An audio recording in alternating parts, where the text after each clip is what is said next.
Hello বন্ধুরা, কথায় আছে না যে লোভে পাপ আর পাপে মৃত্যু। আজকের ঘটনাটা শুনলে আপনার ঠিক কিছুটা সেরকমই মনে হবে। কোনো কিছুতে অত্যাধিক লোভ বা অত্যাধিক মোহ সবসময় একটা ক্রাইমকে ডেকে আনে।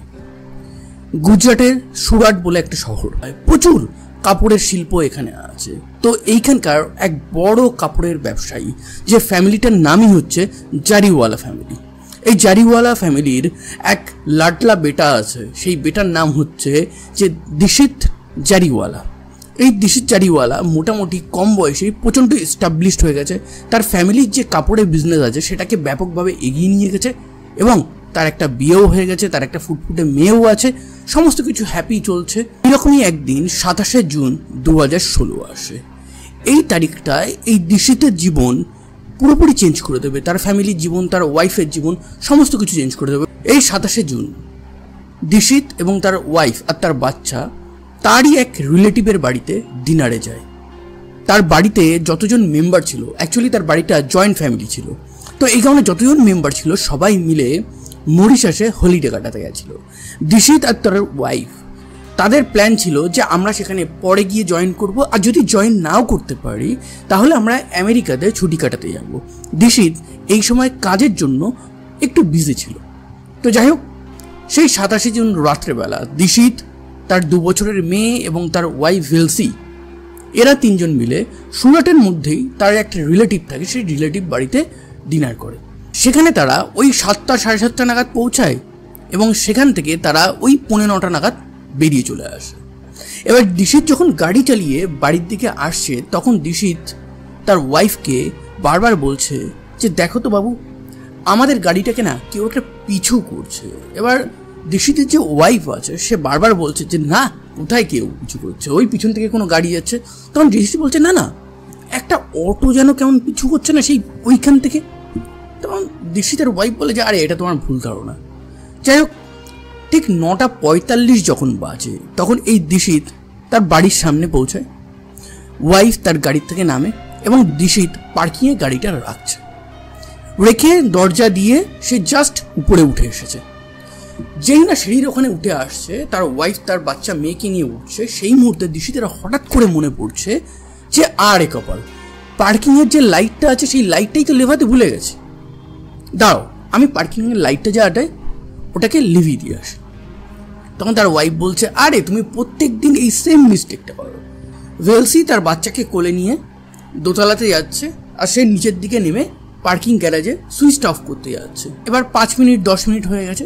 ভেলসি উপরে গিয়ে জামা কাপড় চেঞ্জ করছে, তার বাচ্চাকে কাপড় জামা চেঞ্জ করাচ্ছে, কিন্তু হঠাৎ করে তার মনে হলো আরে ও তো এখনো আসেনি, ও পার্কিংয়ে এখনো কি করছে। সেই মুহূর্তে সে তার নাইট ড্রেসটা পরে সিঁড়ি থেকে আস্তে আস্তে নেমে আসছে। নেমে যেই আর্ধেক এসেছে অমনি দেখছে দিশিতের গলায় ছুরি ধরে 3 জন লোক সিঁড়ি থেকে উপরে ওঠার ইয়ে করছে এবং সেই মুহূর্তে একজন এই ভেলসিকে ছুরি দেখিয়ে বলছে চলো চলো উপরে চলো। যাই হোক, এবার সেখান থেকে গিয়ে তারা সোজা গিয়ে বেডরুমে এন্ট্রি করে। বেডরুমের পাশেই যে অ্যাটাচ বাথরুম ছিল সেই বাথরুমের মধ্যে এই যে ভেলসি আছে এবং ভেলসির যে বাচ্চা আছে তাদের দুজনকে আটকে দেয়। আটকে দেওয়ার পর এরা লুটপাট চালাতে থাকে। এই যে দিশিত আছে, দিশিতকে পুরো খাটের সাথে বেঁধে দেয়।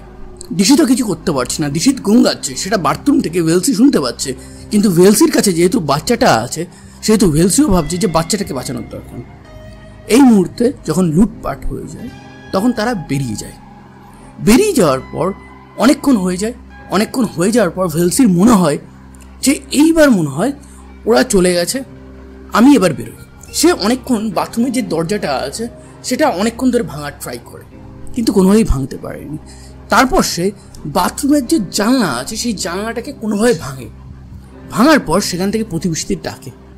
সেখানে একজন ভিতরে আসে, এসে দেখে যে চারিদিকে ঘরটা হুলস্থুল হয়ে গেছে।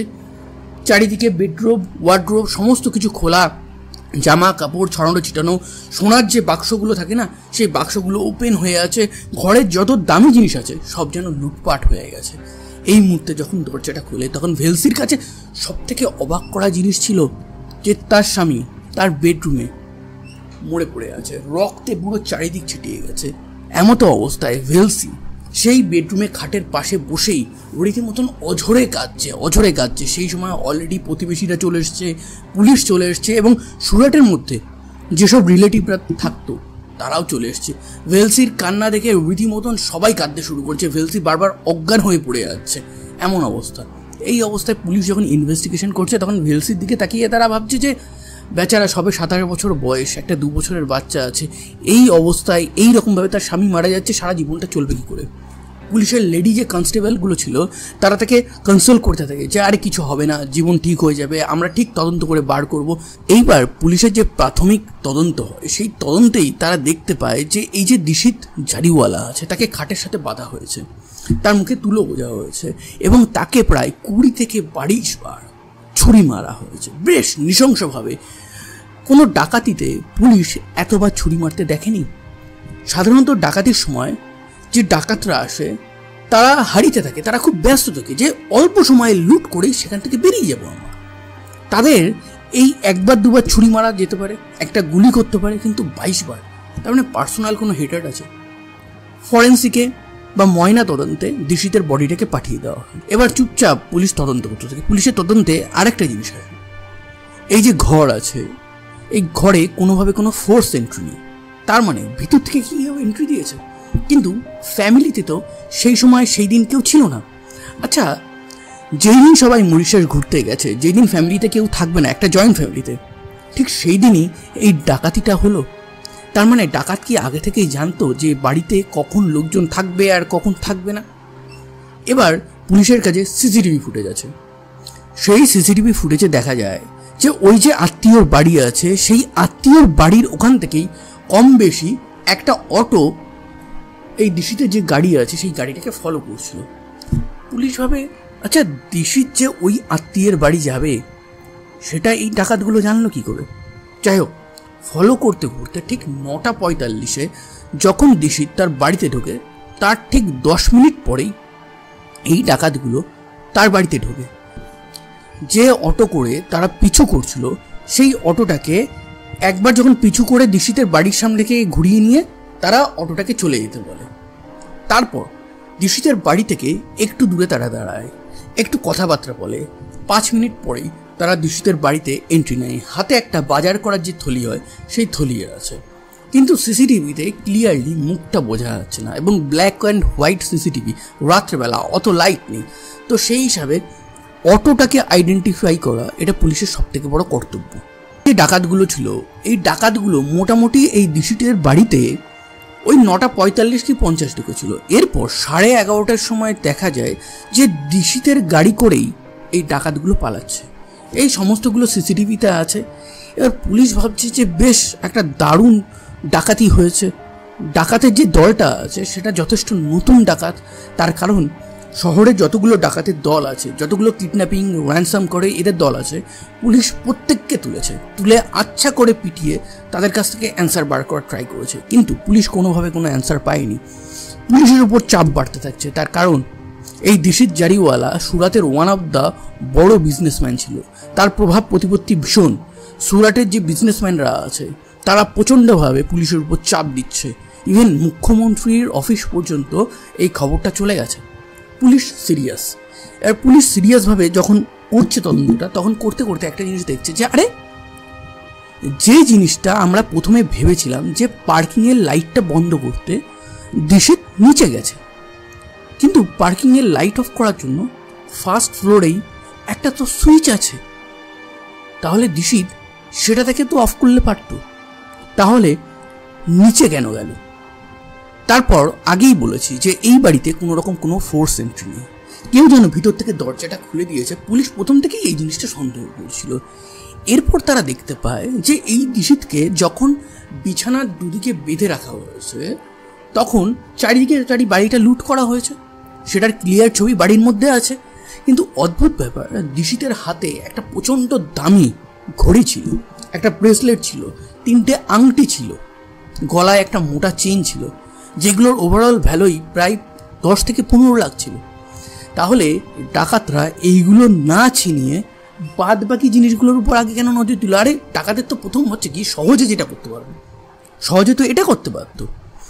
দিশিতকে 20 থেকে 22 বার ছুরি মারলো, কিন্তু এই যে ভেলসি আছে, তার বাচ্চা আছে, তাদেরকে হাতও লাগালো না। আচ্ছা ভাবুন, এরা যখন এসছিল ভেলসি তো এদের ফেস কিছুটা হলেও দেখেছে। যদি পরে স্কেচ বানিয়ে দেয়, পুলিশকে হেল্প করে দেয়, তাহলে তো ভেলসিকেও মেরে ফেলার একটা ব্যাপার থাকতো। তাহলে এখানে মেরে ফেলেনি কেন? এবার ভেলসি প্রথমেই বলেছিল যে এই যে যারা ডাকাত এসেছিল, এই ডাকাতের সংখ্যাটা ছিল 3, কিন্তু সিসিটিভি ক্যামেরাতে দেখা যাচ্ছে 2 জন। কিন্তু পুলিশ এখানেও আর একটা সন্দেহ করে। এর মাঝেই দিশিতের যে গাড়িটা করে এই ডাকাতগুলো পালিয়েছিল, সেই গাড়িটাও কিছু দূরে পাওয়া গেছে। তারও ফরেন্সিক জাজ হয়েছে। এবার দিশিতের যে ময়না তদন্ত হয়েছে, সেই ময়না তদন্তের রিপোর্টে একটা কথা ক্লিয়ারলি বলা হয় যে দিশিতকে যেভাবে আঘাত করা হয়েছে, সেটা এমনই আঘাত ছিল যাতে দিশিতের 200% মৃত্যু হয়। দিশিত কোনোভাবে ফাইট করারই চান্স পায়নি, এই জিনিসটা ময়না তদন্তে ক্লিয়ার করে বলা আছে। তারপর পুলিশের আরও একটা জায়গায় সন্দেহ হয় যে এই দিশিত আমার মতন একটা চশমা পরত। সেই চশমাটায় কোনোভাবে কোনো আঘাত নেই কেন? দেখুন, একটা চশমাওয়ালা মানুষকে যদি কিল, ঘুষি, চড়, থাপ্পড় মারা হয় না, সর্বপ্রথম কী হবে জানেন? তার যে চশমাটা আছে সেই চশমাটা হুক করে পড়ে যাবে। কিন্তু এই ক্ষেত্রে সেই চশমাটা পুরো অক্ষত। পুলিশের সন্দেহ বাড়তেই থাকে। একে বাড়িতে কেউ নেই, সেটা কি করে জানলো? এই সমস্ত সন্দেহ যখন পুলিশের মাথায় পুঞ্জীবিত হচ্ছে, যখন পুলিশের উপর এত চাপ হচ্ছে, পুলিশ ডিসাইড করে জাস্ট এনাফ ইজ এনাফ। এইবার যে ভেলসি জারিওয়ালা আছে, এই দিশিত জারিওয়ালার ওয়াইফ আছে, তাকে ডাকো। এবার তদন্ত করতে করতে অনেক কিছু বেরিয়ে আসে। প্রথমত, এই যে ভেলসি জারিওয়ালা আছে, তার কল রেকর্ডিংয়ে অনেক অসামঞ্জস্যতা আছে। যে পুলিশওয়ালাগুলো তাকে এতক্ষণ সান্ত্বনা দিচ্ছিল, তারাই এবার একটু মোটা মোটা চোখে দেখে বলছে, ভেলসি সত্যি বলে দাও, না হলে কিন্তু তোমার অবস্থাটা খারাপ হয়ে যাবে। যাই হোক, ভেলসি প্রথমে তো অনেক কিছুই বলছে যে না, আপনারা কেন সন্দেহ করছেন, আমার হাজবেন্ড মারা গেছে, ভিকটিম কার্ড প্লে করছে। এইবার পুলিশ নিজের লেভেলে চলে আসে। পুলিশ প্রথমে কিছু প্রমাণ এই ভেলসিকে দেখায়। বলা হয় যে দেখো তো, তুমি একটা হোটেলে যাচ্ছ, যে পুরুষ মানুষটার সাথে যাচ্ছ হোটেলে, প্রায় প্রতিনিয়তই চলছিল লাস্ট 6 মাস ধরে, সেই হোটেলের সিসিটিভি ফুটেজ এটা তো তোমার হাজবেন্ড না, তাহলে এটা কে? কার সাথে তুমি এত ঘন ঘন কথা বলছিলে? কার সাথে এত ঘন ঘন তুমি চ্যাট করছিলে? কার সাথে যেদিন দিশিতের হত্যা হয় সেই দিন ঘন্টার পর ঘন্টা কথা বলেছিলে? কাকে তুমি মেসেজ করছিলে? এইরকমভাবে চারিদিক থেকে ভেলসিকে যখন কাউন্টার অ্যাটাক করা হয়, তখন ভেলসি ভেঙে পড়ে। এবং ভেলসি ভেঙে করে তখন পুরো জিনিসটা স্বীকার করে, বলে যে হ্যাঁ, এর মধ্যে আমি জড়িত আছি।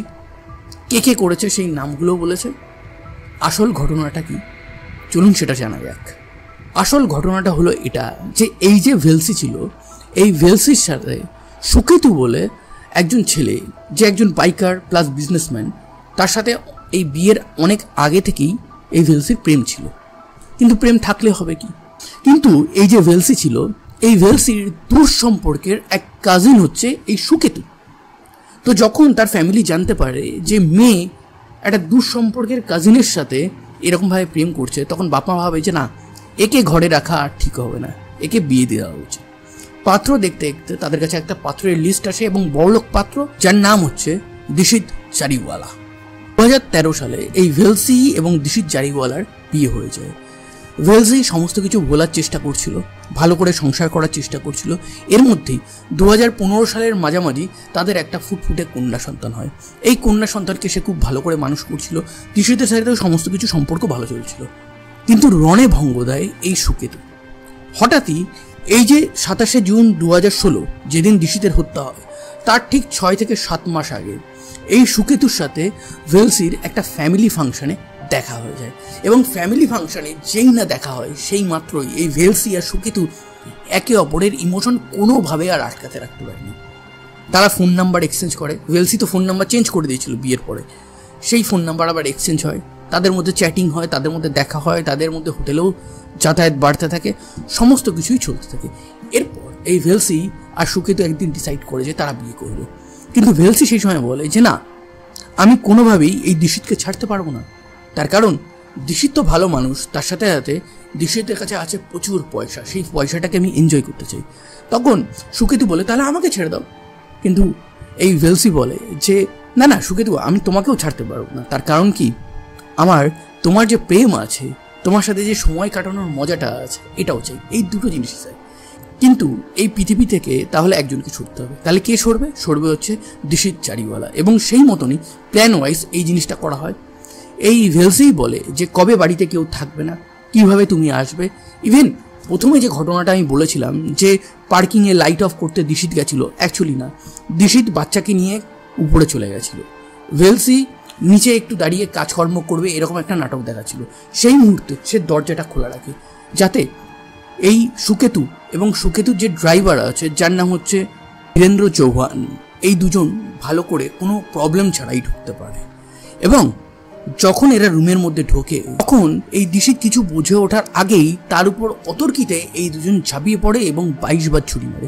এবং এই সব জিনিসটাই বাচ্চা কোলে নিয়ে এই ভেলসি দেখছিল যে তার স্বামীর হত্যা তার বয়ফ্রেন্ড কিভাবে করছে। এরপর 2016 সাল থেকে এদের ট্রায়াল শুরু হয়। 2019 সালে এদেরকে বেল দেওয়া হয় এবং 2020 সালের প্রথম দিকে এদের সবাইকে যে লোয়ার কোর্ট আছে সেই লোয়ার কোর্ট একদম মুক্তি দিয়ে দেয়। এবং মুক্তি দেওয়ার পিছনে কয়েকটা কারণ দেখায়। প্রথমত, কেউ এখানে সাক্ষী নেই। দ্বিতীয়ত, সিসিটিভিতে যে সুকেতু বা ধীরেন্দ্র এসেছিল সেটা 100% কনফার্ম না। তার কারণ কি? সিসিটিভিতে ক্লিয়ারলি মুখ বোঝা যাচ্ছে না। যে অটো ড্রাইভার এই সুকেতু আর ধীরেন্দ্রকে নিয়ে এসেছিল সেও কোর্টে গিয়ে পাল্টি মেরে যায়। যতগুলো সাক্ষী পুলিশ জোগাড় করেছিল প্রত্যেকটা সাক্ষী এই কোর্টে গিয়ে পাল্টি মারে। সেটা কেন পাল্টি মারে পুলিশ এখনো বুঝতে পারেনি। যাই হোক, এই যে দিশিত জারিওয়ালা আছে এর ফ্যামিলি এই রায়ের এগেইনস্টে বর্তমানে হাইকোর্টে অ্যাপিল করেছে এবং হাইকোর্টে এই কেসটা চলছে। যদি কোনো আপডেট এই কেসের ব্যাপারে থাকে সেটা আমি আপনাদেরকে পরবর্তীকালে জানিয়ে দেবো। আর এরকম ভিডিও দেখতে চাইলে আমার চ্যানেলটাকে সাবস্ক্রাইব করুন। আর ভিডিওটা ভালো লাগলে একটা লাইক করে দিন, একটা কমেন্ট করে দিন, আর বন্ধুদের সাথে শেয়ারও করে দিন। ধন্যবাদ।